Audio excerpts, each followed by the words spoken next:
Perkenalkan, nama saya Nanda Fani Ramadhani. Saya berasal dari program studi Sarjana Farmasi Universitas Wahid Hasim Semarang.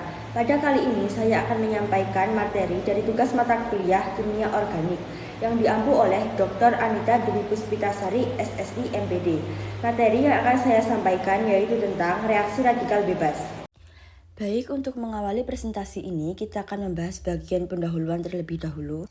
Jadi, penangkal radikal bebas dalam jumlah berlebih dapat memicu terjadinya stres oksidatif yang berperan dalam proses penuaan serta berbagai penyakit, contohnya seperti kanker, gangguan kardiovaskular, penyakit neurodegeneratif, misalnya Alzheimer dan Parkinson, serta inflamasi kronis. Sejumlah obat dikembangkan untuk berfungsi sebagai antioksidan atau penangkal radikal bebas. Di sisi lain, beberapa obat anti kanker atau kemoterapi bekerja dengan cara menghasilkan radikal bebas yang dapat merusak DNA sel tumor.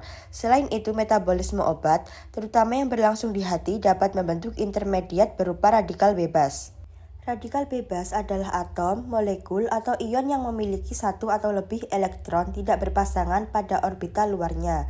Kehadiran elektron yang tidak berpasangan ini menjadikan radikal bebas sangat tidak stabil dan reaktif secara kimia, karena mereka akan berusaha mendapatkan elektron untuk berpasangan. Sifat kuncinya sangat reaktif, waktu paruh half-life sangat singkat kecuali distabilkan dan umumnya bermuatan netral.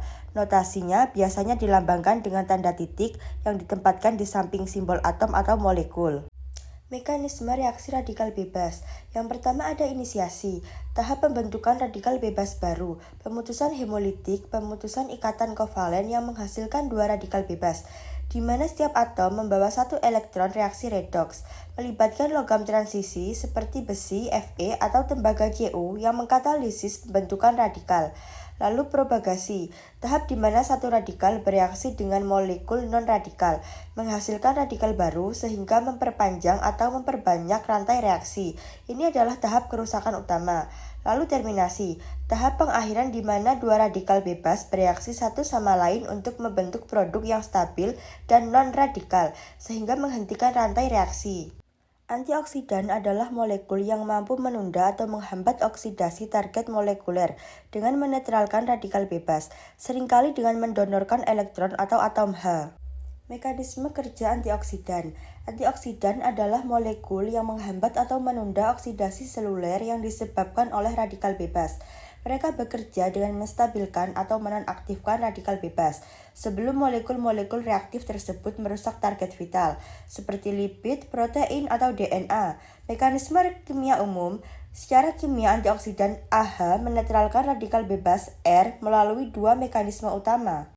Yang pertama, transfer atom hidrogen atau hidrogen atom transfer atau HAT merupakan mekanisme paling umum di mana antioksidan mendonorkan atom hidrogen H ke radikal bebas R.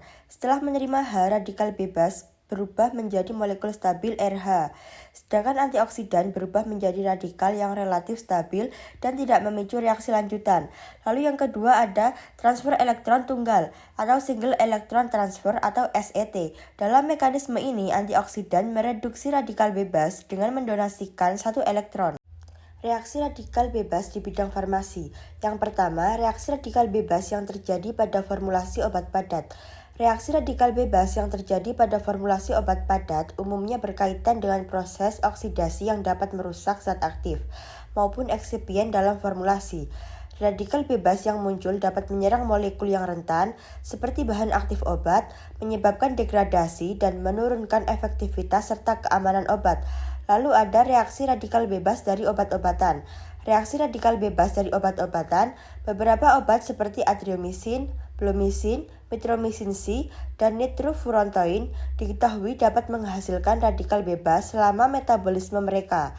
Misalnya, adriamycin, antibiotik anti kanker, menghasilkan radikal bebas yang berkontribusi pada kerusakan DNA kanker. Radikal bebas ini kemudian dapat menyebabkan kerusakan oksidatif pada sel kanker atau jaringan sekitar. Lalu, reaksi radikal bebas beroksidasi lipid. Reaksi hidroksil yang sangat reaktif dapat memulai beroksidasi lipid pada membran sel, menghasilkan produk seperti malondialdehid dan 4-hidroksinenal yang merusak sel. Proses ini berperan dalam efek samping radioterapi dan kerusakan jaringan. Lalu reaksi polimerisasi radikal bebas. Dalam sintesis farmasi, reaksi polimerisasi yang melibatkan radikal bebas digunakan. Contohnya reaksi ionisasi termal dari persulfat kalium menghasilkan radikal bebas yang menginisasi polimerisasi monomer vinil asetat yang dapat dimanfaatkan dalam pembuatan bahan farmasi tertentu. Lalu yang terakhir, reaksi radikal bebas enzimatik.